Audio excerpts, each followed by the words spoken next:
Hello दोस्तों, स्वागत है आपका हमारे YouTube channel study for exam and knowledge में। अगर आप चैनल पर नए हैं तो प्लीज़ चैनल को सब्सक्राइब कर लें।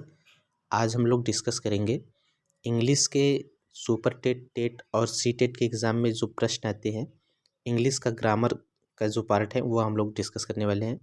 तो स्टार्ट करते हैं आज एक सामान्य परिचय से।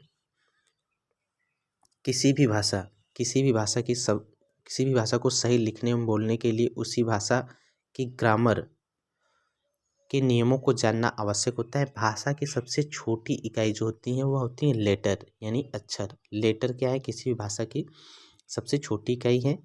इन्हीं अक्षरों के समूह को हम अल्फ़ाबेट या वर्णमाला कहते हैं।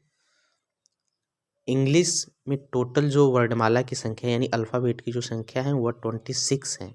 इसको दो भागों में यानी टोटल अल्फ़ाबेट जो इंग्लिश में है प्रेजेंट है वो दो भाग में डिवाइड किए गए हैं। एक है वावेल और दूसरा है कांस्टेंट। वावेल और कांस्टेंट। तो 5 जो है ए ई आई ओ को हम वावेल कहते हैं और जो शेष बचता है उसको हम कांस्टेंट कहते हैं। कई अक्षरों को मिला करके कई अक्षर जब आपस में मिलते हैं तो वर्ड का निर्माण होता है यानी शब्द बनता है। परंतु अक्षरों के एक विशेष क्रम में रखने पर यानी ये जो अल्फ़ाबेट होते हैं, ये लेटर जो होते हैं, उनको विशेष क्रम में रखने पर ही किसी शब्द का निर्माण होता है जो एक निश्चित अर्थ प्रदान करता है। जैसे कि लायन LION, यदि हम लेटर को इस क्रम में अरेंज करेंगे तभी यह शेर के अर्थ को प्रदर्शित करेगा, अन्यथा यह जो है शब्द का निर्माण नहीं कर पाएगा। अगर हम IOLN लिखेंगे तो यह जो होगा शब्द का निर्माण नहीं हो पाएगा। इसके बाद यहाँ पे दो बात और ध्यान देनी है कि अंग्रेजी भाषा के दो अक्षर, एक है ए और दूसरा आई।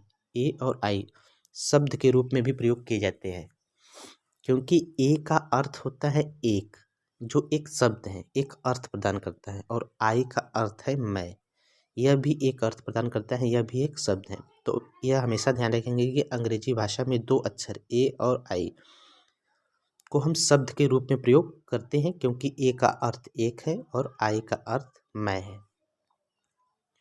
इसके बाद हम लोग डिस्कस करने वाले हैं काइंड ऑफ सेंटेंस यानी वाक्य के कितने प्रकार होते हैं। वाक्य के प्रकार हम लोग देखेंगे। सेंटेंस जो होते हैं मुख्य रूप से 4 प्रकार के होते हैं। एक पहला है एसरेटिव सेंटेंस, इसको हम लोग देखेंगे। ये वाक्य में किसी अर्थ का वर्णन करता है, यह वाक्य में किसी अर्थ का वर्णन करता है, यह वाक्य में किसी अर्थ का वर्णन करता है या कोई सूचना देता है, यह सूचना दो प्रकार से हो सकती है। एक होती है सकारात्मक यानी एफर्मेटिव सेंटेंस के रूप में हो सकता है, या फिर निगेटिव सेंटेंस के रूप में हो सकता है। तो एसरेटिव सेंटेंस क्या है? एसरेटिव सेंटेंस ये वाक्य किसी तथ्य का वर्णन करते हैं। एसरेटिव सेंटेंस क्या करते हैं? किसी तथ्य का या तो वर्णन करेंगे या फिर कोई सूचना प्रदान करेंगे। ऐसे सेंटेंस को हम एसरेटिव सेंटेंस कहते हैं। ये दो प्रकार के होते हैं। एक तो होता है एफर्मेटिव और दूसरा होता है निगेटिव सेंटेंस। एफर्मेटिव सेंटेंस और निगेटिव सेंटेंस, जैसे कुछ उदाहरण देख लेंगे। ही इज ए स्टूडेंट, वह एक विद्यार्थी है। इसमें एक सूचना दिया जा रहा है, कि वह एक विद्यार्थी है। He is a rich man, वह एक धनी आदमी है। यहाँ पे भी सूचना प्रदान किया जा रहा है। तो जहाँ पर भी सूचना या किसी तथ्य का वर्णन करने का भाव प्रकट हो तो वहाँ पे हमेशा कौन सा सेंटेंस होगा? एसरेटिव सेंटेंस होगा। जहाँ पे आपको सूचना मिल रही हो या फिर किसी तथ्य का वर्णन किया जा रहा हो तो वहाँ पे जो सेंटेंस होगा वह होगा एसरेटिव सेंटेंस। अगर वह नकारात्मक है तो उसको हम निगेटिव एसरेटिव सेंटेंस कहेंगे। अगर वह सकारात्मक है तो उसको हम एफर्मेटिव एसरेटिव सेंटेंस कहेंगे।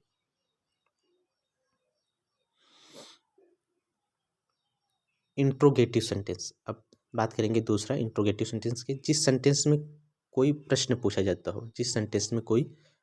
जाता हो वहाँ पे इंट्रोगेटिव सेंटेंस होता है। जैसे what is your name, where do you live. यहाँ पे यह पहले क्वेश्चन में यह पूछा जा रहा है कि आपका नाम क्या है, यानी जहाँ पर भी प्रश्न पूछा जाए वहाँ पे कौन सा सेंटेंस होगा? इंट्रोगेटिव सेंटेंस होगा। जैसे व्हाट इज योर नेम, आपका नाम क्या है। वेयर डू यू लिव, आप कहाँ रहते हैं। इन सभी में प्रश्न पूछा जा रहा है और प्रश्न इस सबसे इम्पॉर्टेंट यहाँ पे मार्क जो होता है या जो क्वेश्चन मार्क का निशान होता है उसको देखने के बाद यह क्लियर हो जाता है कि यह इंट्रोगेटिव सेंटेंस है। यह भी दो प्रकार का हो सकता है, एफर्मेटिव सेंटेंस हो सकता है और निगेटिव सेंटेंस होता है।